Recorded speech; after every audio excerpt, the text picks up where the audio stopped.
was in your zone. You started drinking that shit. 45. The Colt 45, nigga. No, this guy got me watching fucking conspiracy theories early in the morning. You're the one that put that fucking shit on. No, man, he's talking about buildings being built on top of buildings. I'm like, yo, what is going on? Life is fake. It's crazy how everyone's YouTube homepage is different because I've never seen nothing like that on YouTube. None of my shit ever. I'm with you on that. It is. Honestly, I should do like a live streaming of my YouTube and my Facebook feeds and my IG feeds. Oh, you still in the trenches? You got Facebook? You still deep? I got Facebook. I got Facebook feeds, and I got TikTok feeds as well. And the craziest shit I see, it's the crazy. I see like dead bodies on IG. Like people are like that's crazy. Like it's why you got to click not interested. There's an option for that. Yes. They will ask you, are you sure this is the type of things you want to see in your feed? And you click not interested. Oh yeah, you know what? A dead body on your IG is brazy, my nigga. Yo, it's crazy. I had to clean up my Explore page too. Recently too, right? Because that's been like going on for the last 2 years, like dead bodies, cartel shootings, shootings in Brazil. Like it's I click not interested, and all I see in my shit now is music, rap shit, and big ass titties. Talk closer to the mic because last time the audio, like you're great on the audio, but like it was just like a little bit like out here. Word. I feel like I started to get like street fights in my algorithm on my Explore page. I had to not interested. I had to get that out there. I had to get it out there. Yo, this is episode 567 of the Steady Mobbin Podcast. My name is Black Mob, having conversations with people you can't talk to and saying things you can't say. Facts. Over here to my right, I got Snacks. He is back. They wanted me back for another one, so hey, you got Teddy Ty live in the flesh, you heard? And to my far right, I have Toronto's very own Gary. What's that guy? The influencer with the who helps people with motivation. Gary V. Yeah, you're giving me the Gary V. Right? I make one motivational video now. I'm Gary V. That's crazy. Yo. You know what's funny? He hit me too. He hit me recently. Oh shit! Oh, he really did? Yeah, he hit me. Good for you, man. That's what's up. He hit me. Told me to come to the New York office. You see? You see, yo, it's the energy. It's the energy. You gotta pull energy. up, son. You know what I'm saying? Yo, I see you like you're like basically becoming a philanthropist with your art. That's a nice way to put it. You know what I mean? Like you out of everybody I've worked with in the city, you're the most easiest person to work with. Thank you. The most down to earth, honest gentleman. If you can't make it, you can't make it. Yeah. No bullshitting. Yeah, I don't like the runner. I feel like people, especially in the entertainment industry, it's a lot of false hope. Like, yeah, I'll try, or maybe we can do. It's easier just to be like, I can't do it right now, bro. Right now, Next time. Hit me up. Hit me up in a couple months from now. Yeah. Let's go, man. Listen, I appreciate you for doing shit like that because motherfuckers out here. These motherfuckers will turn you in the cab and crash out over some shit. They'll tell you, and then you just never hear nothing. They just let it just dissolve into the air. So I appreciate you for being that way. I could tell you was raised to what's some type of moral compass and standard. You know what I'm saying? Your parents did a good job with you. You feel me? Thank you. I appreciate that. Yeah, no question. We got to start showing love to motherfuckers who are really solid like that. Start doing that. Absolutely. So what? So you have a deal coming through, like a massive deal, like that's going to change the city? Hopefully, I haven't got that call yet, but it's coming eventually. It's coming eventually. I feel like you have the capacity. I feel like you have the capacity of like creating like a big network. I would love to do that. Yeah, I would definitely love to do that. Just like do my own production stuff, like make my own content, make content for other people, like give people access to do that type of stuff. Right. I would love to do that for sure. Like sort of like how Charlamagne does the Black Effect Network, like let people do their thing and like basically, for lack of better words, like mentor them and like guide them through the space because you know better than everybody how to move in the space. Yeah, I think that's definitely down the road. I'm still trying to get right myself first, but it's definitely something I would do for sure. So how'd you get that free trip with to go to France during the Olympics? Man, how'd that go? That was crazy. So my it's called a TikTok rep, like the person that I would talk to at TikTok, like in case of anything. Whoa. So it's funny enough, and it's crazy just how small the world is. I actually met her at my gym, like the gym I used to go to, the LA Fitness I used to go to, like years ago. And then she hit me and told me how she's working with TikTok. And that was like a while back. Nothing came from it.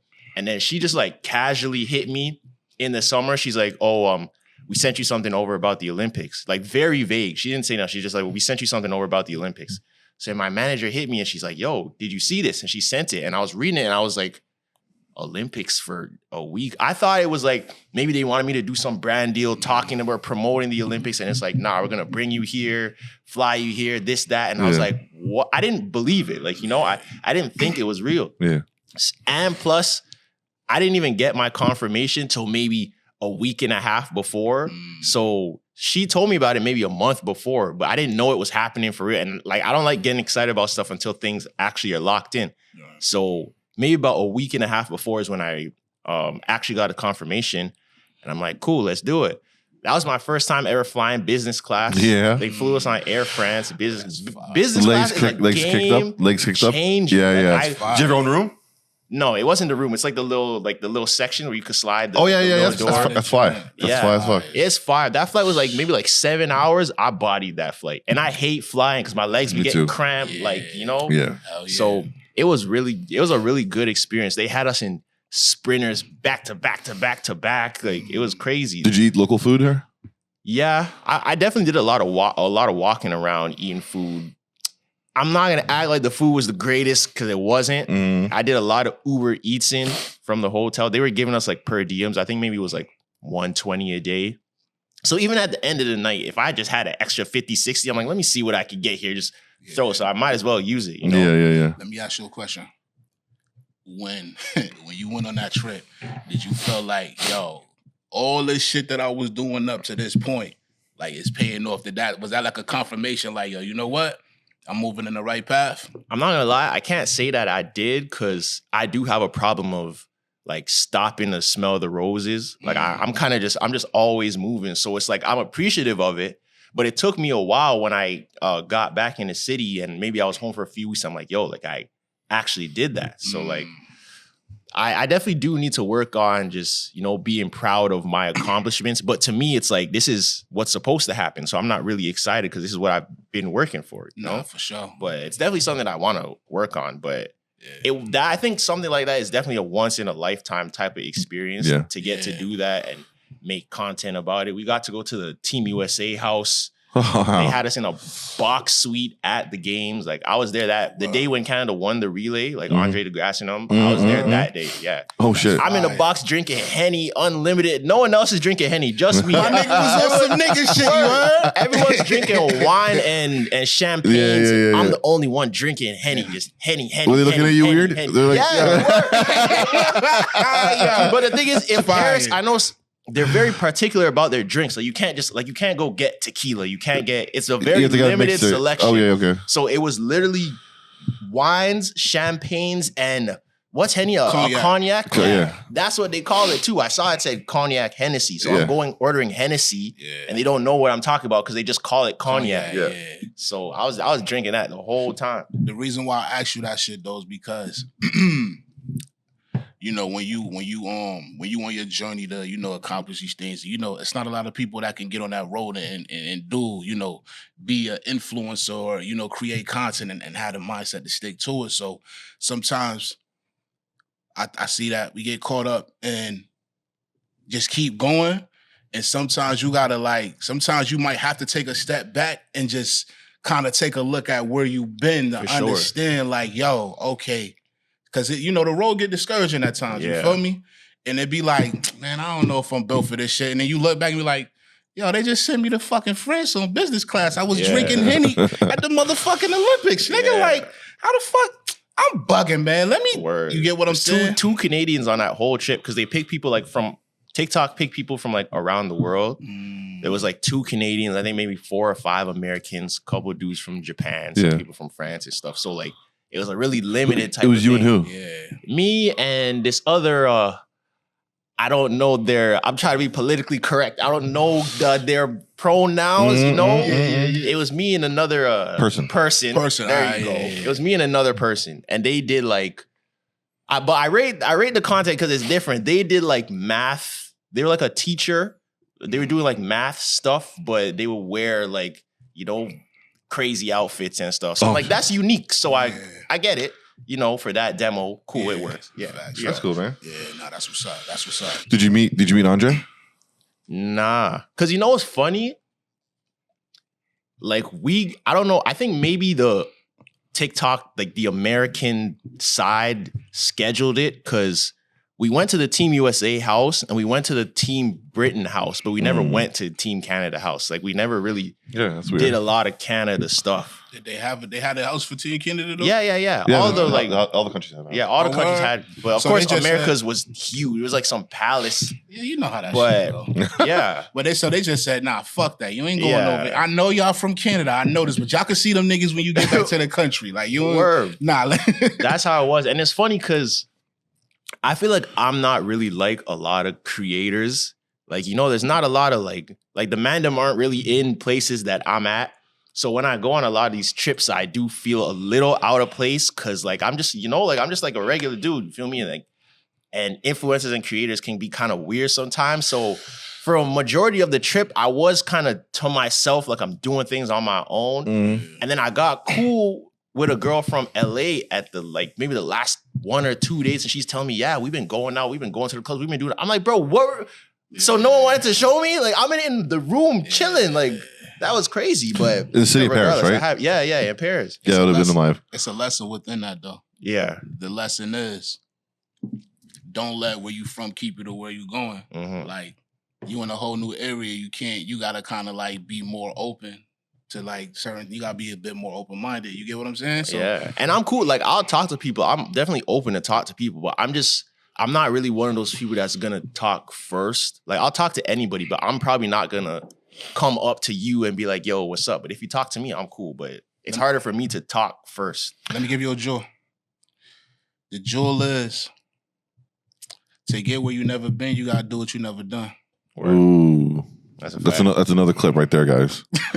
The reason why I brought you here today, because I wanted to pick your brain for the new year about content creation and where it's going. And like now I'm seeing there's more subgenres than ever before. Yeah. There is the new no, it's not new, but it's becoming predominant with a lot of more people. I'm seeing a lot more people are skipping podcasting and like sketches and stuff like that. They're going to streaming. Do you see yourself streaming, or do you see the value in streaming? Like, what is the future of streaming? Do you think? I think streaming definitely is going to keep getting bigger, and there is a giant value in streaming because I think the streaming audience is probably the most loyal audience that you can have. I'm starting to see that. Yeah, on any some like fuzzy something like flew in my eye. Sorry. It's all slipping too, and I got glasses. Word. But yeah, I think the streaming audience is the most loyal audience because once you have that, they'll follow you anywhere. They'll do anything. They will ride for you everywhere, bro. So I would say streaming is definitely getting larger. It's harder to do because it's a lot more time consuming. I bought the whole setup. I probably streamed like twice and then just stopped. And then recently again, a Twitch partner hit me and they were like, yo, we saw you have an account. You haven't streamed in like 1.5 years. Like, what could we do to help you? So I'm like, okay, the setup, certain stuff. It's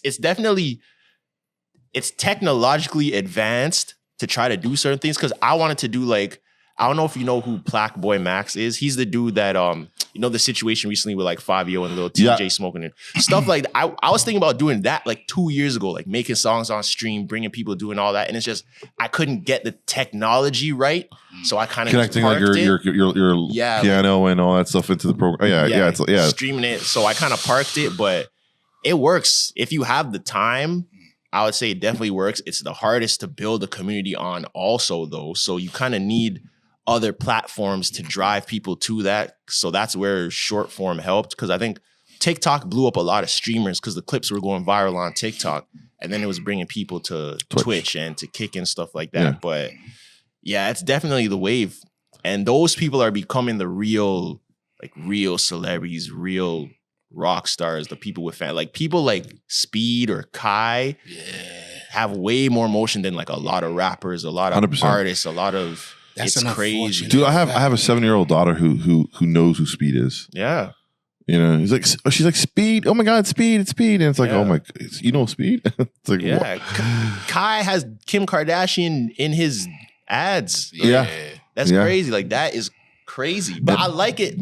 I like it because it kind of evens the playing field where I think for the longest time, and it still happens sometimes a little bit, where creators were kind of looked at as the bottom of the totem pole in the entertainment industry. I don't know if because people thought it was like very easy or something, but now people are noticing, and I do attribute it to a lot of those guys like Kai and Speed and Duke and all those guys, because now they're seeing that as a content creator, you're not just corny, you know, like you could just be a regular dude. You could be one of the mandem and make crazy bread. And I think people are just very visual. So it's like, you guys were rating all the rappers because they got a bunch of chains. All right. Kai has the same chains that these rappers do. Yeah. Duke has the same. Dude has a robot in his home. Word. All these people, they got the same cars that the rappers do, the same chains the rappers do. The girls like them just like the rappers do. They're throwing bread just like the rappers do. So people are like, huh, like. You know what I think it is?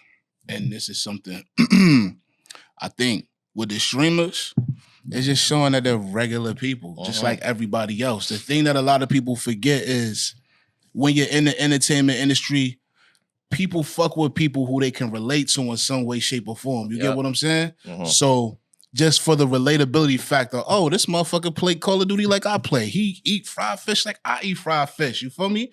It's like, it's the same type of shit. The more people that can relate to you, the more people that can feel some type of connection with you, pause. Those are, you feel me? That's really what the fan base is. You dig what I'm saying? Yeah. And I think that's why, like you said, people connect with them so much. And that's why I think the illusion of putting celebrities on a pedestal is starting to calm down, because people are like, yo, like. Everybody's a celebrity now. Yeah. But also just for the fact that I think social media, the landscape's kind of changed where people don't want to, and that's why even like some of the content that I do, like you said, the philanthropy stuff, it's a little different because now it's like people don't want to just watch you win all the time. You gotta be vulnerable. You gotta, it's not even just that, it's like people want to win too. So it's like, I'm not just gonna be posting all my cars, posting my house, posting my chains, flexing. Yeah. People don't want to see that. They want to do it too. So it's like, you can do it, but you have to do it in a way where it's like, okay, I got this. I'm gonna show you how I got it so you can have it too. Instead of me being like, I'm better than you. I got all this and you it's amazing. don't. People don't like that anymore. Yeah, for sure. You know what? Though? I think that's a way of being vulnerable. Yeah, it is. I think you're being vulnerable at that point. I'm about to give you an even deeper point. A lot of people not even really there mentally. Yeah. Like the thing is, and this is something Nipsey Hussle said, rest in peace. Before you do anything, your mother gave you a name. You got to know who that person is. You get what I'm saying? And a lot of people don't even know who they are off the camera, not in front of people. They don't know who they are internally. So until you know who that person is, then you can show and give that type of shit to other people. You get what I'm saying? Yeah. It's all psychological. You know, a lot of people don't ever look at that shit. You feel me? They don't understand like how deep that shit goes, pause. But it's just the reality of it, because you got to be comfortable. Like for the shit that you do, you got to be comfortable to do that shit. You get what I'm saying? And a lot of people are like uncomfortable within their own life. So how the hell you gonna expect them to give you some shit that they can't even get themselves? Yeah. And I think that's an issue with artists specifically, because it's so performative that like you kind of have to play a character to where either people can see through that, or when you break the character, now it's like the illusion's gone and now people don't really mess with you no more. No, that's a fact. That's a fact. When you're just yourself, I don't got that problem though. Continue. Word. So when you're just yourself and people can relate to that, it's way easier. Yeah, real shit. But that not even with just being an artist, bro, but that's anything you do. Anything you do. You get what I'm saying? So how do they get paid on Twitch and Kick? So there's a few ways. They do in the first like donations, like when people sub on Twitch, I think it's $5 a sub, and it's a split. I think it's usually like either a 50-50 split, or if you got a good deal, you might get like a 60-40 split. So it's donations, subs. They have mid-roll ads during streams. So those are the three main ones. And those they eat crazy off of that. And then they take the streams, they repurpose it, throw it on YouTube as well. So you got clips from the streams, you got the whole streams. So they're just funneling the same content over and over. Then they take the same clips, put it on short form. I mean, if you're in the States, you could make bread off of TikTok and stuff. That happens as well. So they're getting crazy bread. So like realistically, if you do the math, like Kai just did a subathon where he broke the record and he got, how much did he hit? I think he maybe hit, I don't remember. I think it was 400, 450. I think it was like 400,000. So let's even say 400,000. Yeah, but hold on. But are these people already subbed to him already, or like what? How does that work? No. So you could follow people for free, but you have to pay to be subscribed. And when you subscribe, you just get it with no ads. So people sub to just watch it with no ads. Okay. $5 a month. So if Kai had 400K subs that month, 400K times 5, so he has a 50-50 split divided by 2. That's $1 million just every month. And that's just the subs. That's not the donations. That's not the mid-roll ads. That's not YouTube. That's not brand deals. I need to start. So they're eating crazy. Yeah, $1 million a month is mad. Hey, yo, I'm about to start streaming. You feel me? I'm about to go buy this shit tonight, nigga. It's just very time consuming. And I've been trying to find the balance because it's definitely something I want to tap into, but it's tough because it takes time. Because those dudes are, certain stuff you got to know yourself where it's like, I'm not streaming for 30 days straight on camera. What do you think is what do you think is a healthy thing hours to do, like to make a passive income? If you have a platform already, or if you're starting from scratch? Starting from scratch, you have a platform. If you have some following somewhere and then you want to move to Twitch, I would say stream once a week for maybe 3 hours. Try to get as many clips from that as possible, and then just push that on short form. Because there's not really a point of streaming for 12 hours and no one's watching. Like crazy. That doesn't make any sense. You got to promote yourself more. So I'd say probably do that. That's probably what I would do. Because I really don't have the time to stream for 13 hours a day. You know, I have other stuff to do as well. If this is your job, then that makes sense. But and a lot of people turned from YouTube to Twitch because it was just making more sense for them. So let me ask you a question. When you take those clips and you break it down to short form clips, you put them on another platform, you get paid for those clips individually as well, right? That's right. Yeah, technically, if you're like in a creator program or if a clip goes viral on YouTube or something. Because it's just like podcasts. Like they'll post the full 4-hour stream and then they'll post the little 10-minute clips and post those as well. And then post those on short form as well. Yeah. So yeah, they're getting crazy bread. And then some of these platforms are giving deals to people. Like Kai said, he turned down 60 M's from Kick to stay on Twitch. He got the McDonald's deal. Kai signed to Nike. That's like, and he has to wear like Nike on set. That's fine. Like when he's streaming. Like he can't wear like Adidas, all that other stuff. And I'll do it all while eating McDonald's too. I'll do it. What? Yeah. I would do it. That's fine. Yeah, but it just depends on there's depending on the length of the contract. And Yeah. You know, that ain't nothing for me to just wear Nike for a year. Niggas wear Nike for free. For free. We've been doing it for free for years. True. I mean, yeah. But would it stipulate that you'd have to wear Nike in the club? Nah. Like if you went for dinner? See, I don't think that's what it is. Someone could correct me where I'm wrong. I don't even think it's that. I just think they probably incentivize you to wear it, but like it's not like you have to wear Nike. You just can't wear the other competitors. But hold on. Just follow me here for a second. Just hear me out for a second. Boom.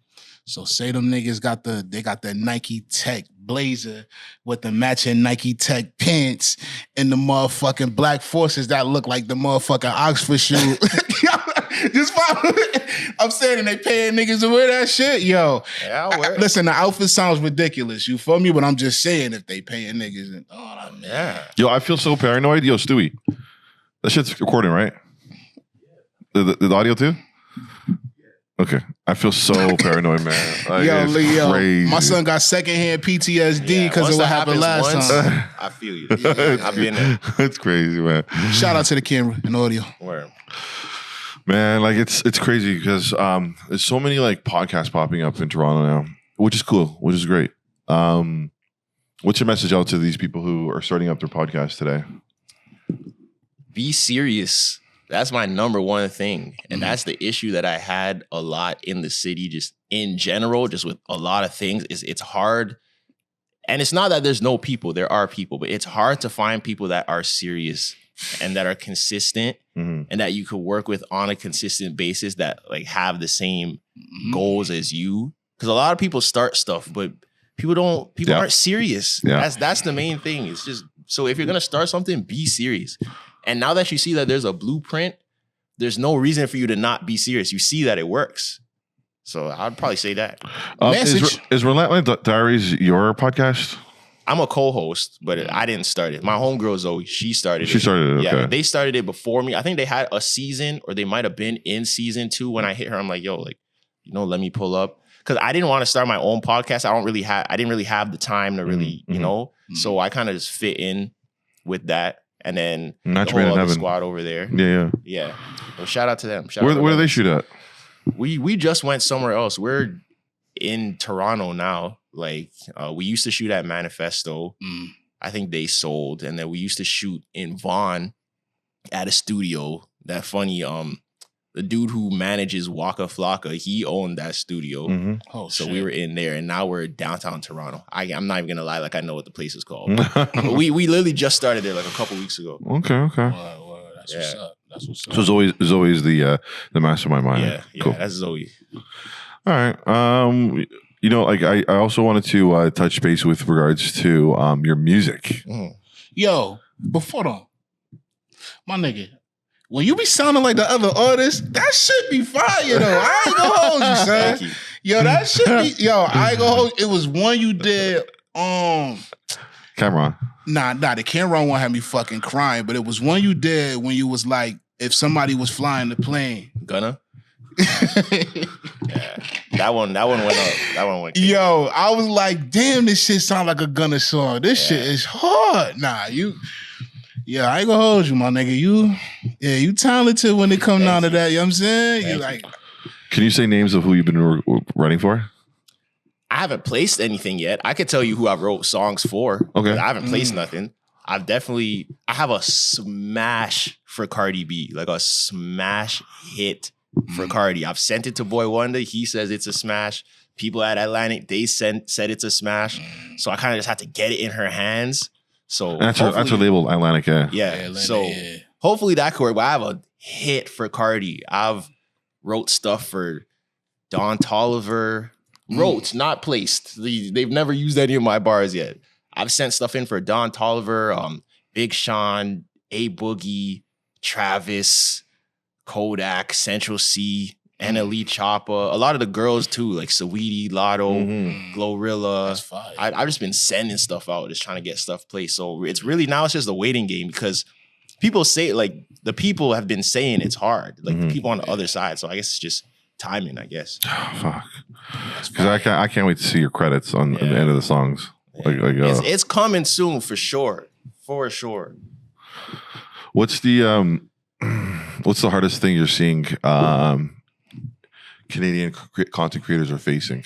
Like what is the, like you're like, I'd like to say you're an elder statesman when it comes to the content creation in Canada. That's crazy to say because I don't even feel like that. But if we're talking in terms of years, then yeah, you are. Yeah, 100% you are. What do you see is the main issue with the Canadian content scene here? I'd say just the infrastructure. Like there's not really, like we haven't built up the infrastructure to where, one, the people that have the bag to give see the vision yet. And then also, even the people that do have the bag to give, it's not really big enough bags that incentivize people to stay. So people are leaving. Like the people who are at the tops of whatever fields usually are leaving because it's kind of like you hit a glass ceiling and it's like, okay, what's the point of staying right here, you know? And just access, because since a lot of the entertainment industry runs through the States, it's like we're in a whole other world here where I'm lucky enough that I have ways around it. Like the agency I was signed to was based out of the States. Like my management is based out of the States, so I can kind of get around stuff. But a lot of brands literally won't work with you just because you're Canadian, or they want to ship you stuff, but you have a Canadian address, so they don't want to pay the extra, so they're not going to do it just because they don't want to do that. Like there's just so much stuff so much red tape that blocks you unnecessarily. And it's been like that for years. I remember 2016. Have you ever? There was this show on MTV called "Are You the One?" Yeah, Have you ever seen it? I remember that. I was supposed to be on season 6 of Are You the One? They called me, producers love me, everything. I'm going through the whole process. You're Canadian? One of them were like, wait, so like, where are you from? I'm like, yeah, I'm from Toronto. They're like, do you have a work visa? I'm like, nah, like, can't you guys sort that? They're like, like, we can't really do that because it's reality TV. We can't, there's certain rules with reality TV that they can't do whatever. Miss that opportunity. Just that simple, just terrible. that easily. That's just because terrible. I'm from here and I don't have a visa. So they need to fix the infrastructure, bro. I even went over to London a couple of years ago. The way that they treat creators and artists and stuff too, completely different. If you want to go out, there's something happening every day. Someone has a concert every weekend. There's a showcase every weekend. The content creators are on the billboards for Foot Locker and Champs and Jordan and Nike. And so just some of the stuff, I don't see where the disconnect is, because I'm looking at it and I'm like, yo, why are UK creators at All-Star Weekend for basketball? UK, they don't play basketball. Why are the UK creators, and shout out to them too, because they're all fire. Why are the UK creators at All-Star Weekend before Canadian creators? Because they're balling. Like, I think that part just doesn't make sense to me. Yeah, because again, they have better infrastructure and they have people who want to spend money on them. So let me ask UK creators are at Super Bowl before Canadian creators. Like a group, you're bringing a group of people who don't play the sport to a place when there's people right here that do, that know the people that are on these teams as well. Like, it just feels like it makes more sense. It's crazy. So let me ask you a question. What do you think should be done? I'm not even gonna say could, because it's past the point of what should be done. What do you think should be done to establish that connection so that way the infrastructure can be a bit more stronger? Because before you continue, because when I was on the last episode and we was just talking about like as far as Canada and the infrastructure with artists and shit, I was like, yo, there's things that's going on, but I personally feel as if everything is scattered. And I think that everybody that's doing something should kind of come together on some sort, so that way there's a way to kind of like everything can like pass through. You get what I'm saying? Like everything can pass through, so that way they can see like, okay, there is things going on over here, and if we go this way, we know we can connect with this and go through like a kind of like a tunnel. You get what I'm saying? Where everything is connected, and then it can lead back into the U.S. I don't know. That was just my thoughts, but my fault. What do you think should be done to build that infrastructure? It's tough because I think depends what direction we're going for. If we're just talking strictly like ad dollars and sponsorships and stuff, I think whoever is controlling that needs to see the vision. So I don't know if that means new people need to be in these positions. If that's what it takes, like it might not change until that happens. And so that might be an option. And then also I find a lot of stuff in Canada is, what's the word? Monopolized? Is that a word? Everything's a monopoly. Yeah. Okay. Everything's a monopoly, so it's harder to really get chances. For instance, like there's only one shoe company in Canada. Exactly. Stuff like that. There's not even a Canadian shoe company anymore. Like Athletes World was Canadian, right? At one point. Remember Athletes World? I don't know. I remember Athletes World. I didn't know if it's Canadian or not. But yeah, I'd say also I don't think there should have been different denominations for the Canadian versions of stuff. Oh yeah. I think that hurt us. Like and then BT because the Canadian denominations of stuff were always worse. Yeah. No one was ever checking for it. Like Foot Locker Canada, Walmart Canada, Nike Canada, like stuff like that. It's like, why is it different? Yeah. It should just be just under one entity. I get what you're saying. I understand it if it's like overseas, like Europe. That's a whole different culture. I get it, but we're right here. So, speaking of which, are you into politics? Not really. My politics slider is all the way down. Have you been paying attention to what Trump has been saying about Canada? Trying to make it like the 51st state. He's insinuating he wants to make it happen. Yeah, I don't see that happening, but I hear. Would you be behind that? In theory, it sounds nice, but I don't think it would make sense. Nah. It wouldn't make sense. Are you into Canadian politics? Very, very minimally. Yeah. Yeah. I don't really know much, but I'm open to hearing about stuff. You know? So, okay. Well, hey, I mean, if you're not into Canadian politics, then I wouldn't start the conversation about Trudeau and all that stuff. Like there's no point. Yeah. All I know is people were not jacking him. He's out of here. And then we just got to pay attention to who's coming up next. It's going to be a crazy time. Crazy time. Hey, man. Shit roll out in these streets. Word. Yes, Real, So, how many shows, how many podcasts have you been on to in the last, 3 weeks, 4 weeks? Nah, just ours and this one. Oh yeah, okay, Yeah. shit, dude. I feel like you've been like on everybody's podcast in the last. Actually, no, I'm lying. I did one other. I did Gift of Gab. Shout out to Andre and them. Where are they based out of Toronto? Yeah, they're in Etobicoke. Okay. Yeah. I love it, man. What's your? I know we're gonna go far out now. Where's your favorite spot for Jamaican food, or other than your mom's place or your auntie home? Please don't be politically correct here. I like Baker's. That might be a very suburb thing to say. Where's Baker's? The one I go to is in Brampton. It's like near Airport Road. I think Baker's is fire. They got some really good barbecue chicken, and their coleslaw is fire. Their pasta salad's fire. So I probably go Baker's. What is it called? Baker's Brampton. Yeah. I don't know if it's called Baker's Jamaican or Caribbean cuisine or something. I just know it's called jerk? Baker's. Yeah. Yo, I ain't gonna hold you, son. From when I moved out here, they said Brampton got some fire food, son. I'm not gonna hold you. It's just me being the type of person far. I am. Yeah, I gotta drive all. I hear that. That makes sense. The 401 and then the 410 north, and then it's just it's far. If you're not on that side, it's far. Yeah. No, I see what you're talking about. Is this how the plate is? Yeah.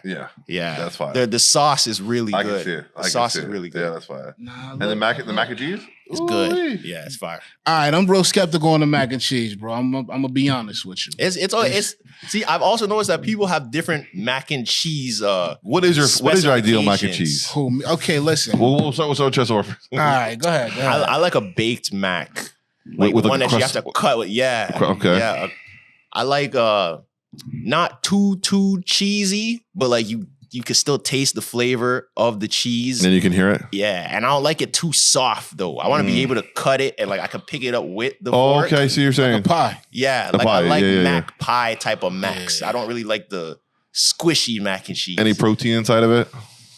Like your chicken pieces or bacon pieces or lobster? I'm not picky because usually it's the side of whatever the protein is, so I can just keep it. But let's say you're getting mac and cheese on its own, and somebody's gonna throw a protein in there. What would you throw in there? I'd probably go. I like a chicken, but I'm Jamaican, so we put jerk chicken with mac and cheese all the time.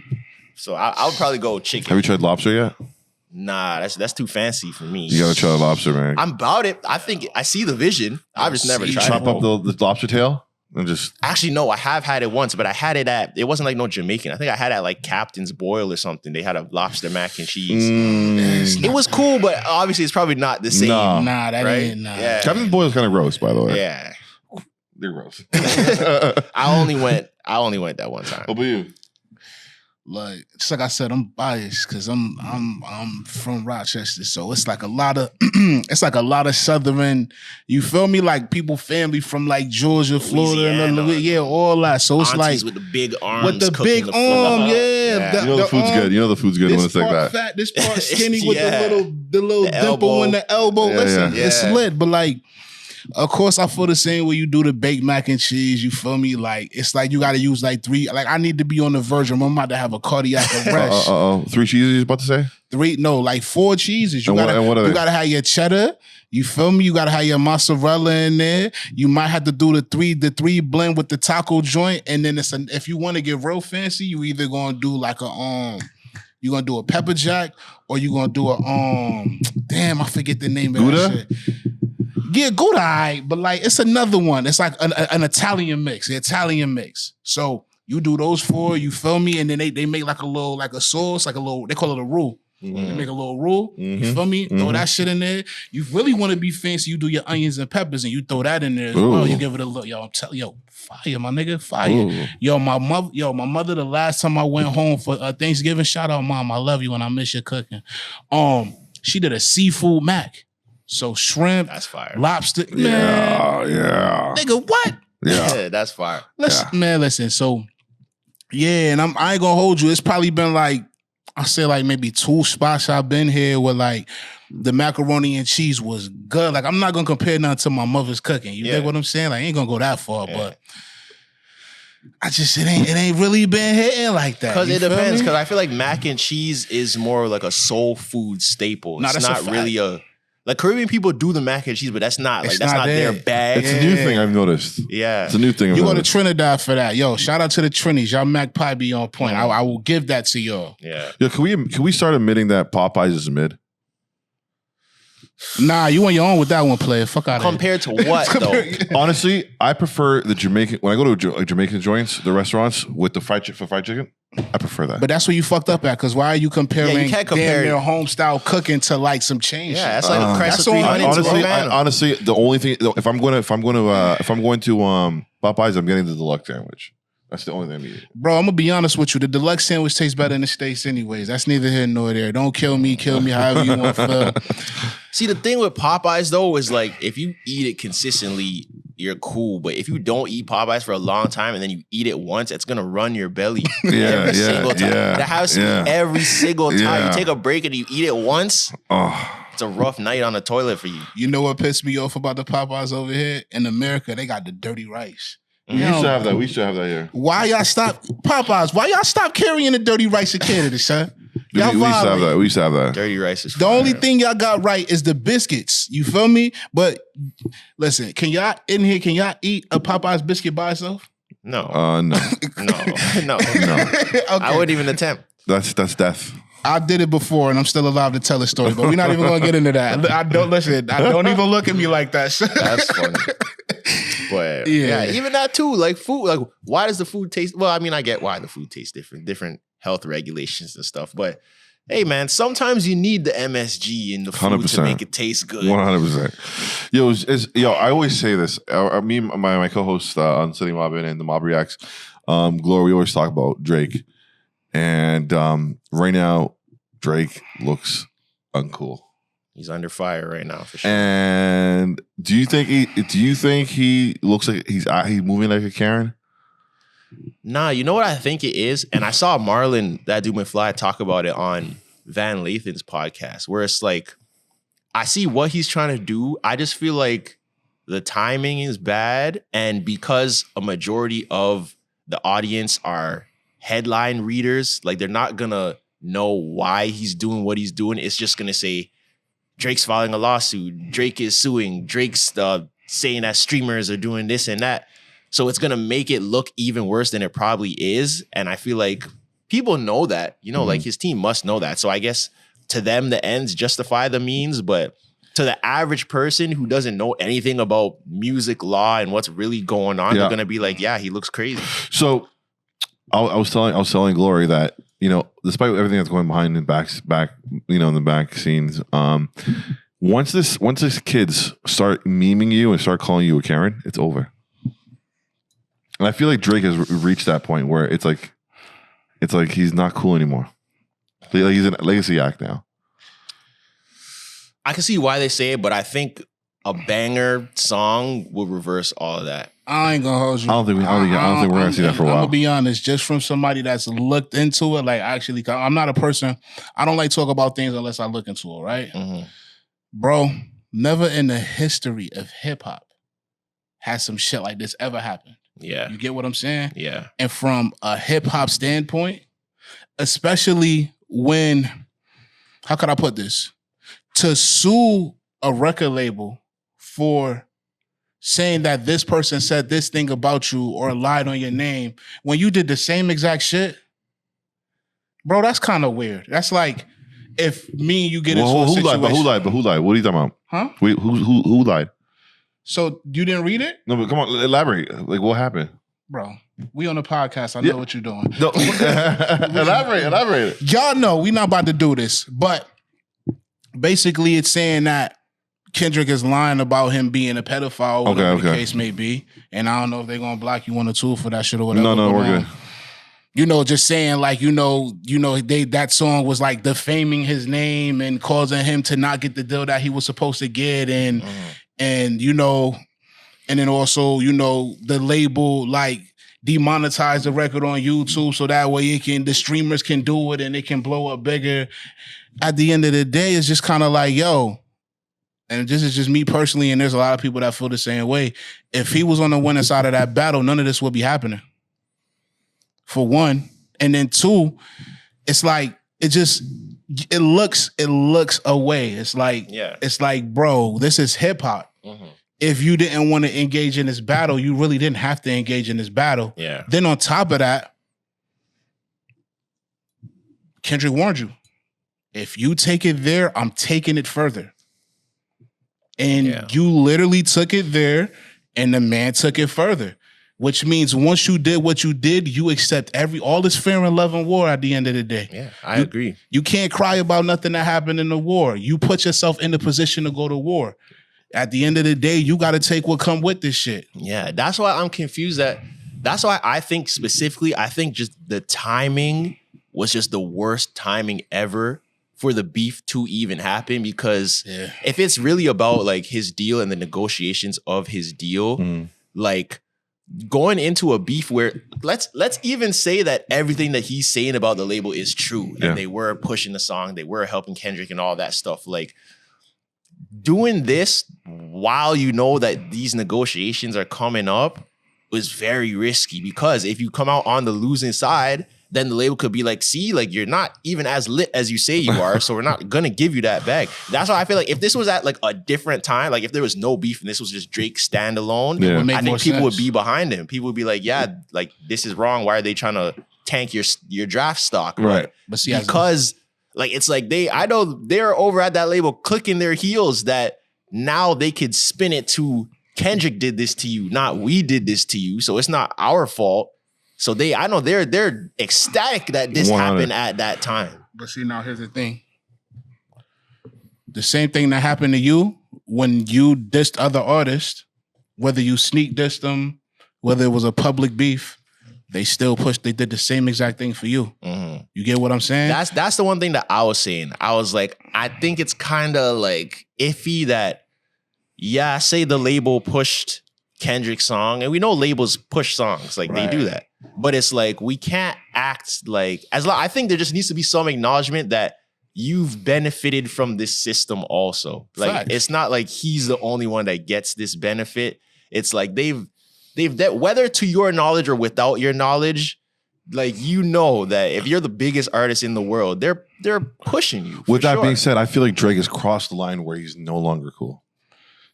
I feel like he, at this point in his history, Drake is at the downfall. Like, if it hasn't happened before, it's happening now. This is the downfall for Drake. I'm gonna give you the even bigger lesson with this whole shit, and this is just something that I want everybody to take from this shit. In life, you get to make a chance and a choice. When you make that choice, just understand that there's things that happen when you make the choices that you make in life. You get what I'm saying? Mm-hmm. And when you make the effort and the choice to, this is what you're going to do, you got to accept everything that come with this shit. Yeah. You got to, so let this be a lesson to everybody. Every choice you make in life has a decision, and you got to make sure you think this shit all the way through. Every single bit and piece of this shit. And if you are okay and you can accept whatever comes after you make this decision, then go for it. But don't fucking complain after you make the fucking choice. So what if now, because I do agree that, I think specifically, especially in hip hop, people are looking at Drake kind of like, we're not really jacking him right now. So what if this is when Drake makes that pivot to where he's no longer like considered a hip hop act? He's just a pop star or like a global star, where it's like, all right, you guys over here aren't jacking me in hip hop. I'm gonna go over here, and I'm just gonna live in the world of pop and Afro beats and stuff like that. I don't think he'll survive. You don't think so? I don't think he'll survive. I don't know. I just feel like I feel like the European. The London kids will. You know what? He could survive in the Afro beats realm. He could survive there, and the world art. You're right. He could. Actually, I'll take that back. Yes. He'll no longer be considered a hip hop artist. He'll be considered a world artist. Just a pop artist. Do more songs with like Bad Bunny and people yeah. Personally, I can't even answer your question. My whole thing on that is he got to stand on this decision. So we just got to wait and see what's gonna happen. Just wait it out. Ain't no telling what the hell could happen. But I think that too. I think time is needed because it's like these things are happening one after another, like right after battle. Then it's this, then it's the suit, then it's this, then it's that, which makes it like feel even worse. Like I feel like if there's some time and you kind of maybe just stays low and then pops out in like a year, like with a smash. He should have did that. I think people might change their minds. He probably should have. I'm gonna tell you when he should have did that. He should have did that after he dropped the Heart Part 6. He should have got low as a bitch, let the people miss him, and then come back with a record. But the problem is, I don't know if it's just not being aware of what's going on. I mean, well, apparently, in the word on the street is that he's in a deal where he has to go on tour every year, multiple cities, on and off. I mean, nonstop. Did that tour start yet? The Australia one? No, it's about to start the first day of the Super Bowl. But either way it goes, this shit still goes back to the first point that I made. You make a decision, and you gotta realize once you make that decision, you can't go back. You gotta deal with whatever comes with that shit. Yeah, I agree. You feel me? And that's life. So what was the Drake's decision that made him? When that nigga Kendrick dropped that shit with Future, he had a decision. Am I going to respond to this shit or am I not going to respond? If he didn't respond, nobody would have looked at him different. Because at the end of the day, them niggas been sneak dissing each other for Lord knows how long. He didn't have to respond to that shit. But there was something that made him say, you know what? Let me go drop Drop and Give Me 50. He decided to drop that record. Once you did that, and then you did the tailor-made shit where you was doing the shit with the voices and all that, once you made that conscious decision that I am going to drop this record, you got to accept every fucking thing that comes after that shit. All that smoke. And here's the fucked up part. You did not have to bring niggas' families into it. This was supposed to be a friendly fade. You probably didn't even respect your opponent like that. You feel me? When you respect your opponent, you know with certain things you're not gonna say, certain things you're not gonna do. You're gonna make sure that you know what I'm saying? You know your opponent's straightness and weaknesses and shit like that. So you gotta be on point with all that shit. You feel me?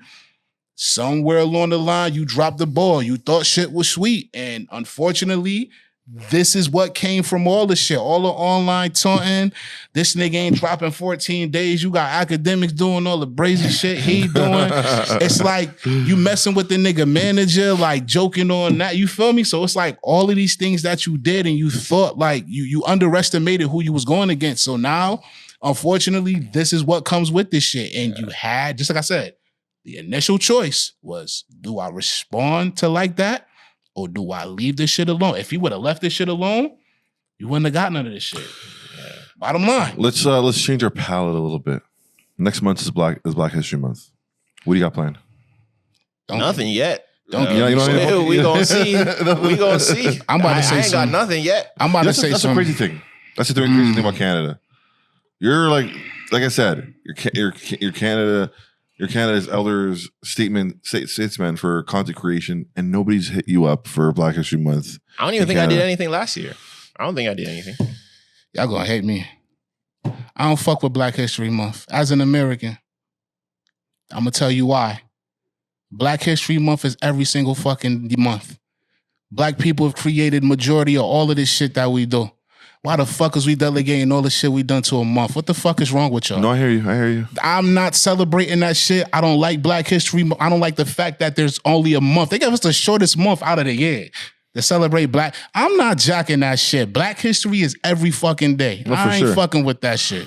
For sure. Listen, if y'all want to kill me on it, kill me on it. I don't give a fuck. But nobody's gonna Black History is every fucking day. Nobody's gonna do that. But the fact is that, like, again, you're a Black creator in Canada and one of the best creators, top creators, and there's you don't have a special, like, something going on. You know what I mean? Like, it's wild. Yeah, I don't know. And I think also sometimes, and I've benefited from it too. I'm not gonna act like I haven't.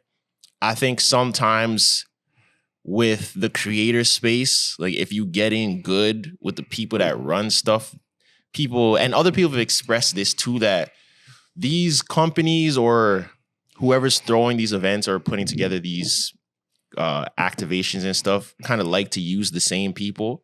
So if there's 3 or 4 names, and I could be one of those names, that's what I'm saying. I'm not gonna act like I don't benefit from it.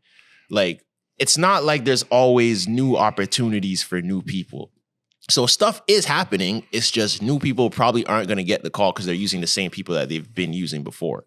You're on the Breakfast Club this week? Or was CP24. CP24. What were you doing there? Yeah, I was on CP24 because I'm actually one of the mentors in the Black Creator Academy. Yeah. It's a thing where, so over the next 3 months, it's a program for Black creators that are age 15 to 24. And there's a bunch of different mentors. So basically just like you could do one-on-one calls or doing group sessions, just talking about the creator landscape and just, you know, helping with content strategy. How do you do invoices? How do you reach out for brand deals? There's stuff like that. So if y'all know anyone who wants to sign up, I think the signups are still available for a little bit. I don't think they will be for much longer, but yeah. So they wanted me to talk about it on there. I was low-key kind of nervous because I don't get nervous like doing TV stuff. I was nervous because I didn't want them to be asking me like specific questions and I sound dumb because I don't know the ins and outs of the program. Like, I'm just a mentor. They asked me, I said yeah, and I'm on it. Like, I don't know the specifics, you know? That's good that you do that though. But that's dope that you do that. Yeah. But it's cool. It was cool. I probably might be the first person to ever say black don't crack on CP24. It was cool. The one thing, I'ma always be. And she said Asian don't raisin. Asian don't raisin. So she rolled with it. She let it slide. That's hilarious. Gangsta. Black don't crack and Asian don't raisin. When they have you there, what times were you shooting again? It was early. Yeah. At least get y'all breakfast? Like, no breakfast? I think I got there at like 9. Oh, okay. That's and it was in Scarborough too. I live in Mississauga. So because it's no longer it's downtown. not downtown anymore. I didn't know that. What? Yeah, it's in It's like across the street from STC. Yeah, it's in Progress and shit. I know exactly what you're talking about. Yeah, it was far. The old TSN building. Yeah, so I was up early. Yeah, it's the old TSN building. Yo, Toronto's changing. Yeah. Toronto's changing. Wait, CP24 is on the east side. It's on the east side. It's no longer downtown anymore. I remember I used to watch that shit and they used to have that shit with the motherfucking, what's that? Queen Street, right? Yeah, Queen Street West. With the giant window. With the fucking car coming out the building. The building's gone. That was iconic. They're going to break it down. Much music. Most likely condos. Much music was there. Yeah. I remember when was the last time that they stopped that? I remember they had much music recently. School. No, they still have it, but it's not the same as it was back then. Where like, I remember being in high school and walking by and they wanted people to come be in the crowd because like Selena Gomez was coming there or something. Yeah, I remember that. That's funny. I need to find that picture. I have a picture with me and Selena Gomez when I'm like 15 years old and she's walking by. You know, everyone wants her to take pictures.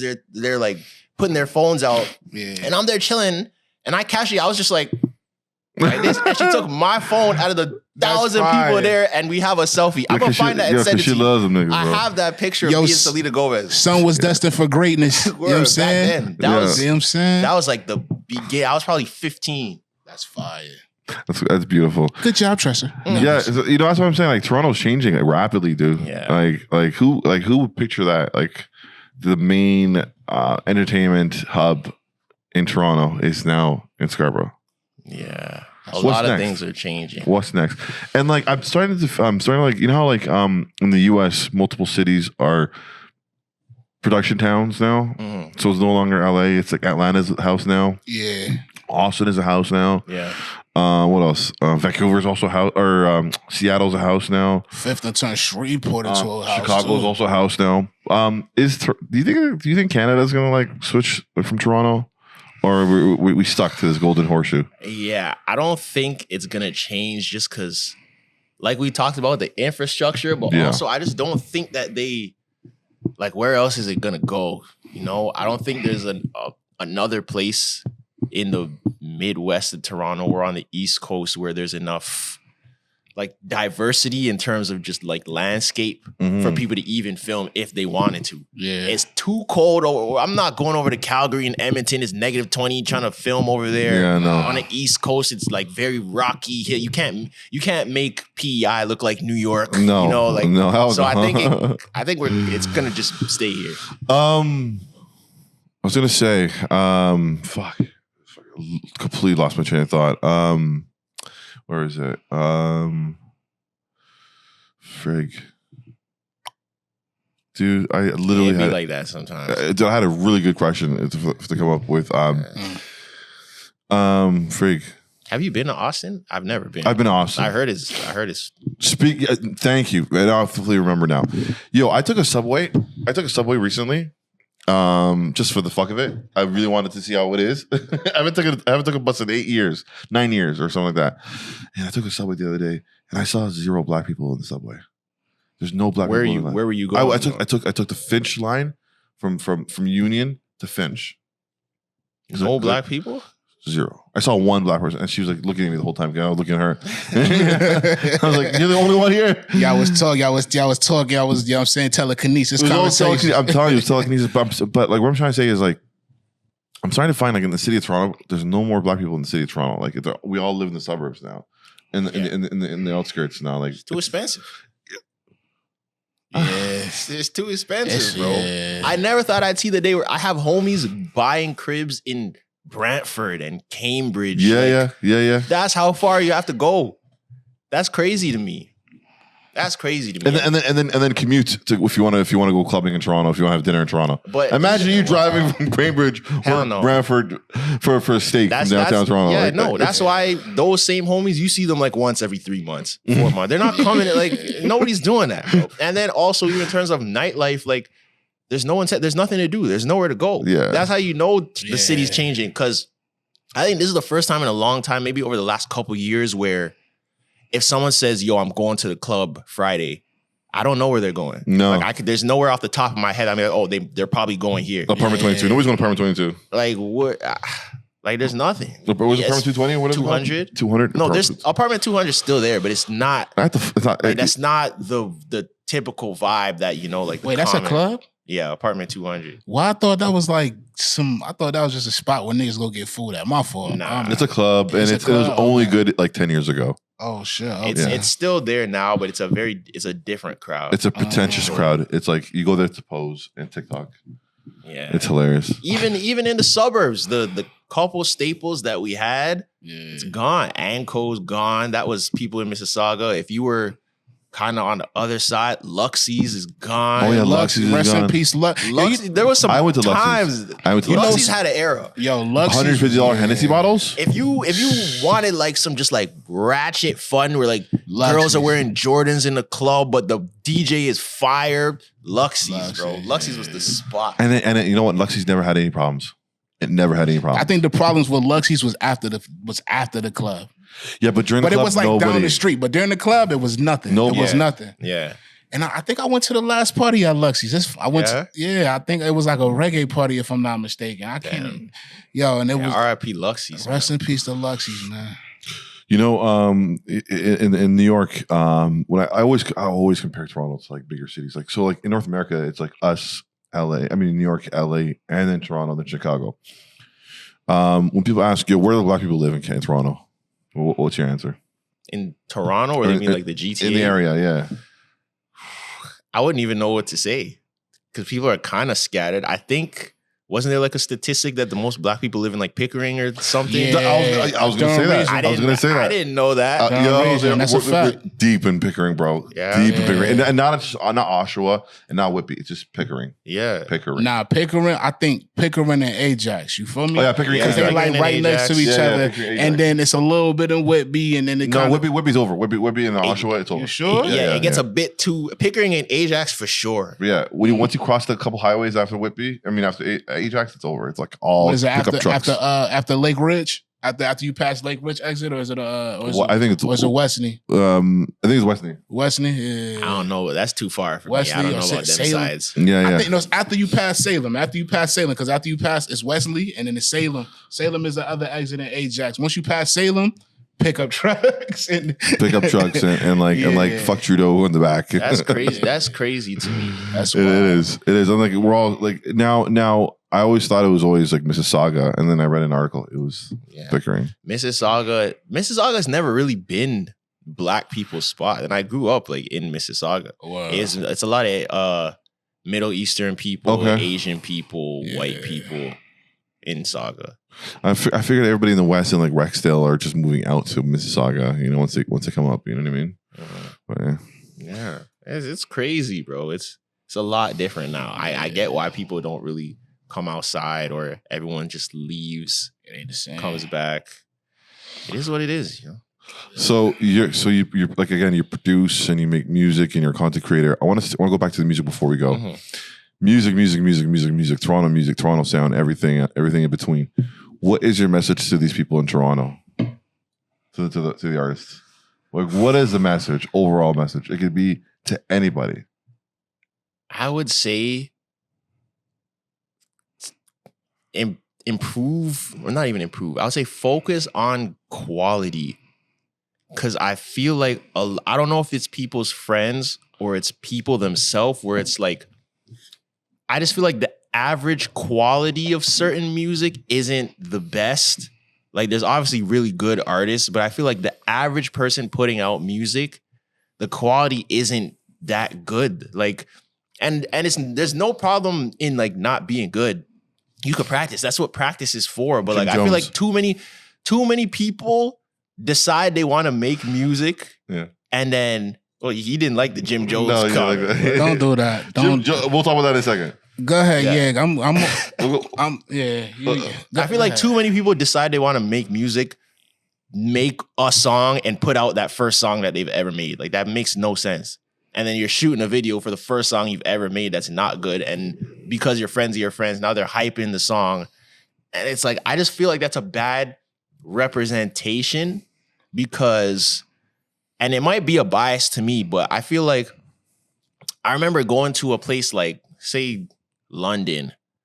I feel like if you played me 10 different London rappers that were unknown, I'll say 10 unknown London rappers, maybe about 5 or 6 of them would have like a decent song. You'd be like, all right, cool. You know, I feel it. I get it. If you play me 10 unknown Toronto rappers, I think the number is probably lower than that. Because I feel like it's just the quality of music, the standard of music, I feel like the bar has dropped. So like, that's why I don't even really listen to a lot of Toronto artists or Toronto music. There's a couple. I like dudes like Free A. Free A is really good. Wave Montega, he's good. And then you could tell these are people that care about the music. They take time in the music. They want to make sure the production's good. They make sure their quality's good. They're making sure they're in the key of the song that they're making. You know, like, I feel like people just don't care enough. Yeah. You know, and then people are promoting the trash music. I'm gonna answer your question. I'm gonna tell you what fucked it up. Instant gratification. Think about it. They lied and sold this image like, yo, all we gotta do is make a song, drop it, make the video, drop it, and we on. And people believe that shit. You get what I'm saying? Yeah. So I think that's kind of what. Yeah. It just. I don't know. I'm just not jacking it. But you know what I preferred? You know the song that came out, the Dagger Rhythm Cypher, the dancehall, the Jamaican one. Like 10 years ago. No. There's a song that dropped recently called Dagger Rhythm Cypher. Okay. It's like 4 or 5 Toronto dudes. Oh yeah. It's a dancehall song, and like it went viral on TikTok. Like the song went viral. I could get behind that before I get behind like the average run of the mill Toronto rap music. Yeah. Cause at least like the Toronto dance hall, it comes from somewhere. Like it's rooted in something, you know? Cause it's probably your background. You're probably Caribbean. So it's like the little intangibles that make music good. You could see where it comes from. But some of these dudes that are just making music, it's like people are just throwing shit at a wall and seeing what sticks. And like, it's not working because it's not rooted in anything. Yeah. You know? Yo. That's actually a great answer. Yo. That's the thing. That's why I feel like there should be way more Toronto dance hall music. Yeah, you're right. It just makes sense. Yeah. We love it.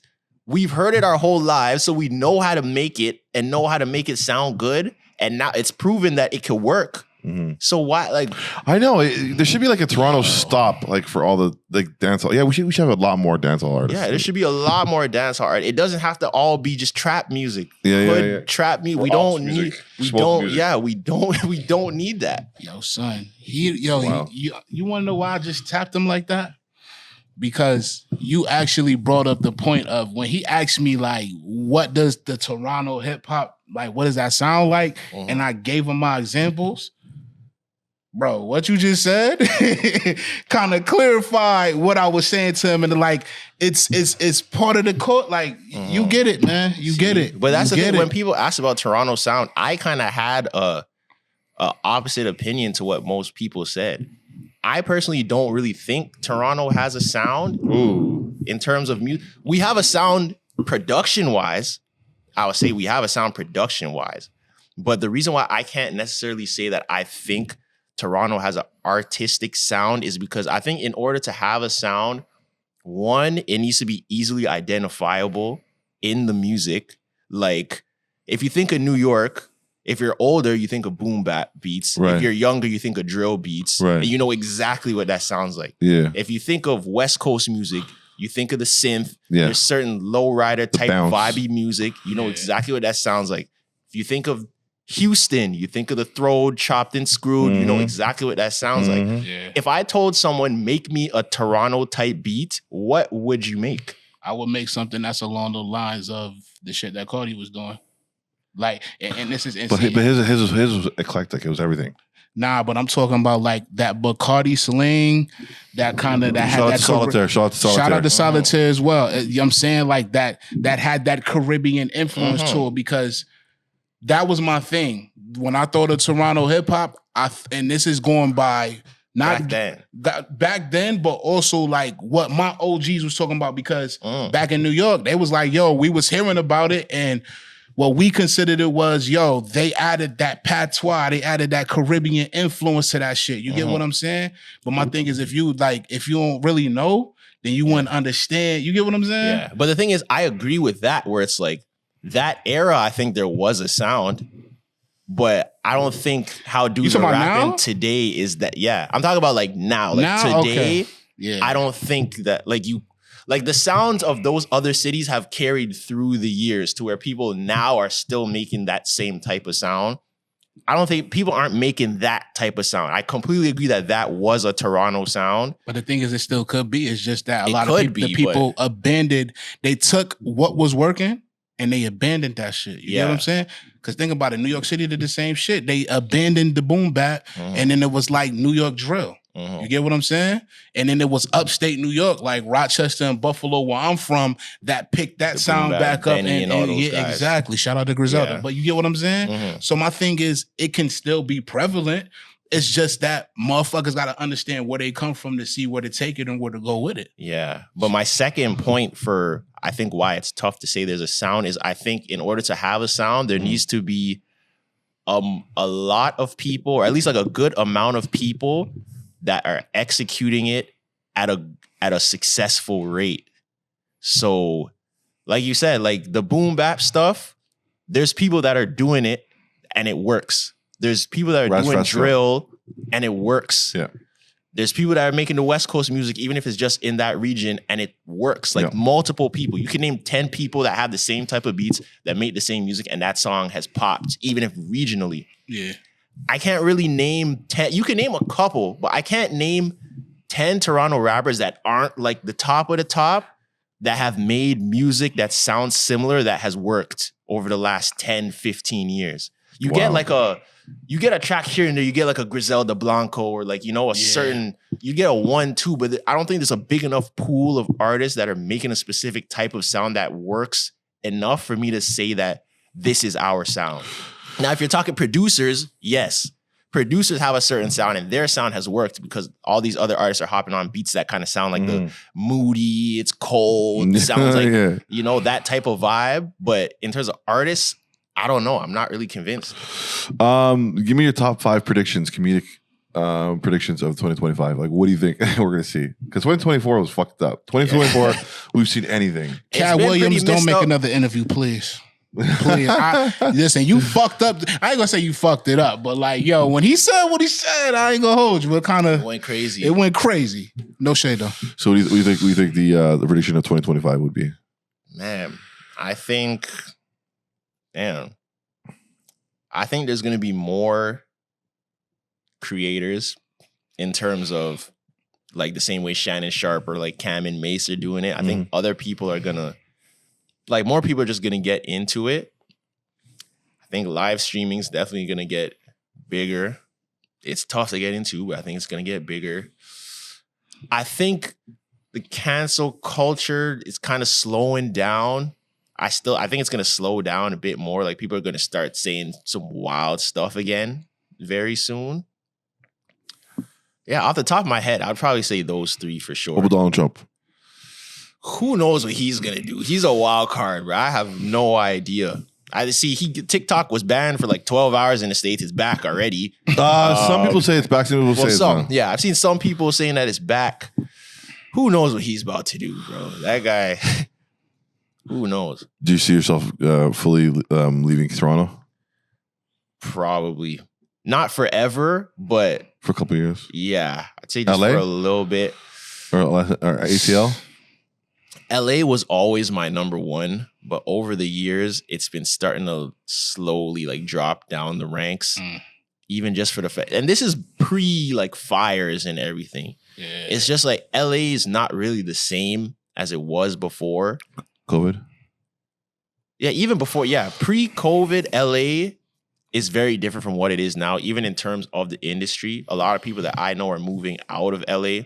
Like people that are on like big like television shows that shoot in LA. They're going to Austin. They're going different places, Atlanta, Austin, different places where, because now everything's self-tape anyways, so you don't really have to even be in the city.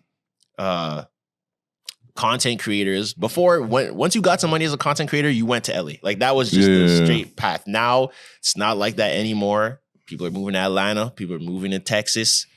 Taxes and stuff are hitting people crazy. Rent prices are hitting people crazy. So people aren't really going to LA as much. People aren't necessarily going to New York as much. Even Atlanta is like oversaturated. I heard. Yeah, now Atlanta's starting to get a little crazy. So I don't know. I don't know where I'm gonna end up. And plus, also, it's such a long flight to get from California to literally anywhere else. So efficiency wise, I don't know if that makes the most sense. 5-hour flight's crazy to anywhere, bro. If I'm going to London, if I'm going to Jamaica, if I'm going to Florida, that flight to Jamaica is terrible. That turns from a 4-hour flight to a 9-hour flight. Wait, hold on. Time out. From Cali to Jamaica? That's like theoretically. That's like 3 hours. It depends. If you're doing a connection, I'm just thinking like it's 5 hours from LA to Toronto, and then it's 4 hours from Toronto to Jamaica. Obviously, the time probably cuts down because they go a different route. It's like 3.5. I just went out. It was like 3.5. Yeah, so it's probably like from what? LA? No, from here. From Toronto to Jamaica. Yeah. No, I'm bugging the fuck out. No, it's 5 hours. No, what I'm 5 talking hours about. and a half. To Jamaica, it's like I flew from. I'm bugging because I flew from Buffalo. My fault. Yeah, I'm bugging. It's like 4.5 to Jamaica from here. So from LA, it has to be at least 8 minimum. LA's right there on the West Coast. You got to think about it, bro. Depending if you have a connection flight or a straight flight. Yeah, that's really what it depends on. Yeah. But a straight flight, I'm thinking from LA would probably be like 3.5 to Jamaica. Gotta be, bro. No way, impossible. Toronto is further from Jamaica than LA is. I'm hearing LA to Jamaica. Yo, LA to Jamaica, yo. Maybe I'm bugging. Are you thinking of Mexico? I might, I might be bugging. That's what I'm saying. Jamaica's farther than Miami. Oh, you know what? I might be off my rocker. Let's actually look it up. Yeah, I was gonna say because maybe I'm bugging the fuck out. Maybe it's something wrong with me. Because that's far, bro. I gotta be tripping. LA to Jamaica flight time. The shortest one is 7.5 hours. Oh shit! Yeah, nonstop flight. Oh, this one says 5 hours and 56 minutes.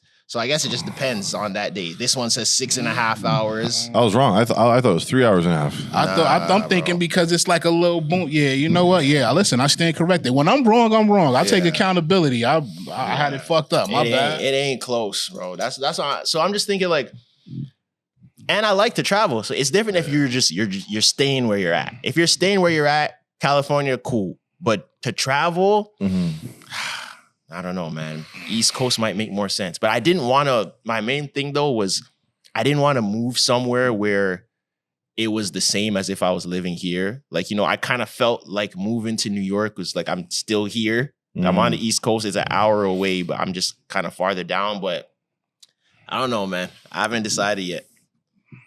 I'm hearing good things about, it sounds crazy, but I'm hearing good things about like Tennessee. Really? Yeah, I'm hearing okay things about Tennessee. Music, that makes sense. Yeah, I'm also hearing good things about they're gentrifying Jacksonville.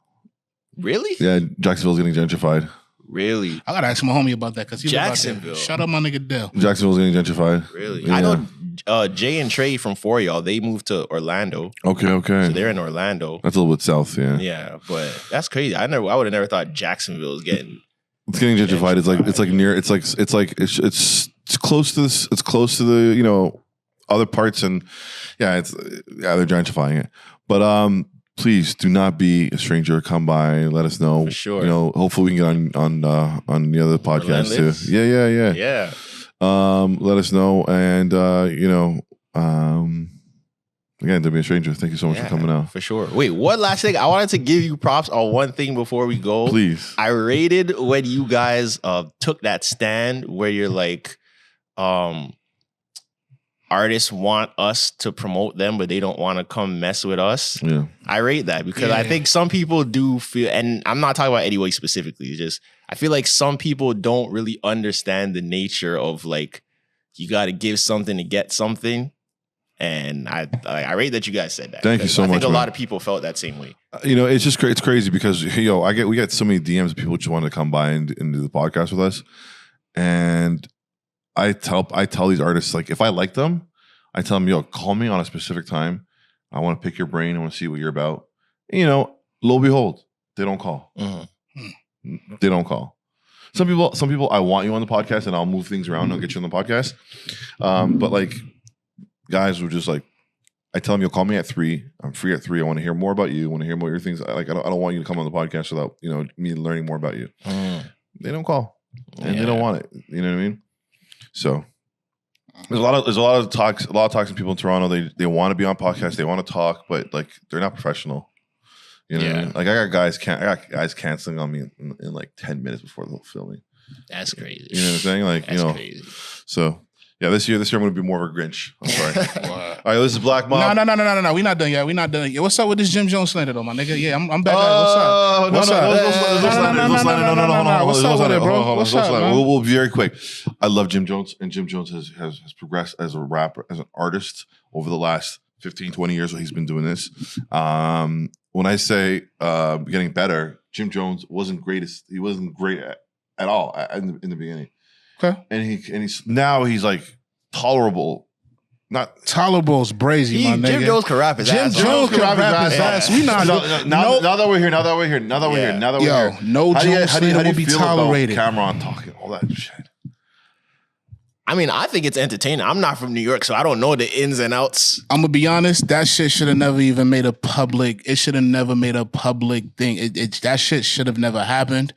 I think that shit looks bad on the diplomats as a whole. You get what I'm saying? As somebody that grew up on that shit, and like, I don't want to know y'all internal issues. I don't want to know crazy. that shit. You feel me? So my personal opinion, and I think a lot of people in New York feel the same way, whether upstate, downstate. Shout out my niggas from the Harlem. Shout out my niggas from the Bronx, Brooklyn, all that, Queens, Island.